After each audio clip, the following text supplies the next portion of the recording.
7 phase में होंगे लोकसभा चुनाव। 19 अप्रैल को पहले चरण में 102 सीटों पर मतदान होगा। 4 जून को अगला आएगा रिजल्ट। 26 अप्रैल को दूसरे चरण में 89 सीटों पर वोटिंग होगी। 7 मई को तीसरे फेज में 94 सीटों पर डाले जाएंगे वोट। 13 मई को चौथे चरण में 96 सीटों पर वोटिंग होगी। 20 मई को पांचवें और 25 मई को छठे फेज का मतदान। 1 जून को 7वें चरण की वोटिंग। 4 राज्यों में विधानसभा चुनाव भी होंगे। आंध्र और ओडिशा में 13 मई को मतदान होगा। 19 अप्रैल को अरुणाचल और सिक्किम में वोटिंग। 4 जून को आएगा रिजल्ट।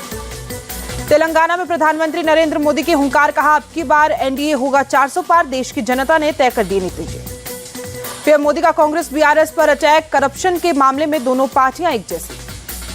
दिल्ली के सीएम अरविंद केजरीवाल का ऐलान, एमसीडी करेगी रेहड़ी पटरी वालों का सर्वे, दुकान लगाने का किया जाएगा इंतजाम। बिहार में नए मंत्रियों को विभागों का बंटवारा, मंगल पांडे को स्वास्थ्य और कृषि मंत्रालय, मांझी के बेटे संतोष सुमन को 3 विभागों की जिम्मेदारी। सिंगर अनुराधा पौडवाल ने ज्वाइन की बीजेपी, कहा सनातन से संबंध रखने वाली पार्टी में शामिल हुई।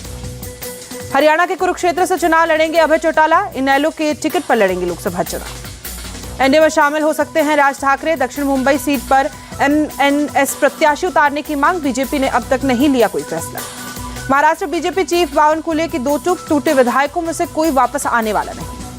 19 मार्च को कांग्रेस वर्किंग कमेटी की बैठक, मैनिफेस्टो को किया जाएगा फाइनल। लोकसभा चुनाव की रणनीति पर चर्चा होगी। लोकसभा चुनाव के लिए कांग्रेस का थीम सॉन्ग लॉन्च, सॉन्ग में राहुल की भारत जोड़ो यात्रा का जिक्र।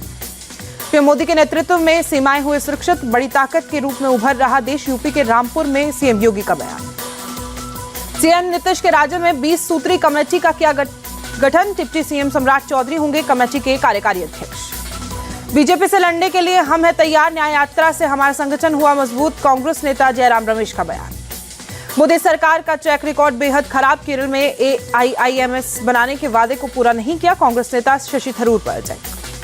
कुणाल घोष का बयान, चुनाव में अधीर रंजन चौधरी की होगी हार, भारी मतों से टीएमसी कैंडिडेट की होगी जीत। शराब घोटाले में ईडी की याचिका पर केजरीवाल को मिली राहत। 15,000 की निजी मुचक्ले की मिली बेल, नियमित पेशी से भी मिली छूट। अरविंद केजरीवाल को समन मामले में मिली बेल, ईडी के मामले में होगी जेल। बीजेपी नेता मनजिंदर सिंह सिरसा का अटैक। नवनीत कुमार सहगल बनाए गए प्रसार भारती के नए अध्यक्ष। यूपी कैडर के रिटायर्ड आईएएस अधिकारी हैं सहगल। 23 से 27 मार्च तक 3 देशों की यात्रा पर रहेंगे विदेश मंत्री S Jaishankar. Singapore, Philippines, Malaysia जाएंगे। द्विपक्षीय संबंधों पर चर्चा करेंगे। मोदी सरकार का बड़ा एक्शन, यासिन मलिक की जेकेएलएफ और जेकेपीएल के 4 गुटों को 5 साल के लिए बैन किया गया। इंडियन नेवी का संबंध में ऑपरेशन, जहाज एमवी रूएन को समलियाई डाकुओं से छुड़ाया गया। आईएएस अभिमन्यु बने सीएम नायब सैनी के ओएसडी। हरियाणा सरकार ने जारी किया आदेश। कांग्रेस सांसद दिग्विजय सिंह का बयान, चुनावी बॉन्ड मामले में सुप्रीम कोर्ट का फैसला सराहनीय। इंडी गठबंधन की महारैली में उदय अखिलेश और फारूक अब्दुल्ला होंगे शामिल। कांग्रेस नेता केसी वेणुगोपाल ने जानकारी दी। केसी वेणुगोपाल बोले, हम चुनाव के लिए तैयार हैं। बीजेपी ने चुनावी बॉन्ड के जरिए किया भ्रष्टाचार। 70 साल से देश को लूटने वाले चंदे पर उठा रहे हैं सवाल। पीएम मोदी की नीयत पर शक करना गलत, आचार्य प्रमोद कृष्णम का बयान। नायब सैनी मेरा छोटा भाई है, उम्मीद है अच्छी तरह से चलाएगा सरकार। हरियाणा के पूर्व गृह मंत्री अनिल विज का बयान। पीएम सूर्य घर योजना के लिए 1 महीने में 1 ही करोड़ से ज्यादा लोगों ने कराया रजिस्ट्रेशन, प्रधानमंत्री ने जानकारी दी। कोर्ट में पेशी से पहले बोली बीआरएस नेता के कविता, ये केस फर्जी है और मेरी गिरफ्तारी गैरकानूनी। दिल्ली के ईडी हेडक्वार्टर में के कविता का कराया गया मेडिकल। हेडक्वार्टर की सुरक्षा भी बढ़ाई गई पैरामिलिट्री फोर्स की तरह। सीए के खिलाफ सुप्रीम कोर्ट पहुंचे ओवैसी। सीए लागू होने के खिलाफ दायर की याचिका, कानून को बताया असंवैधानिक।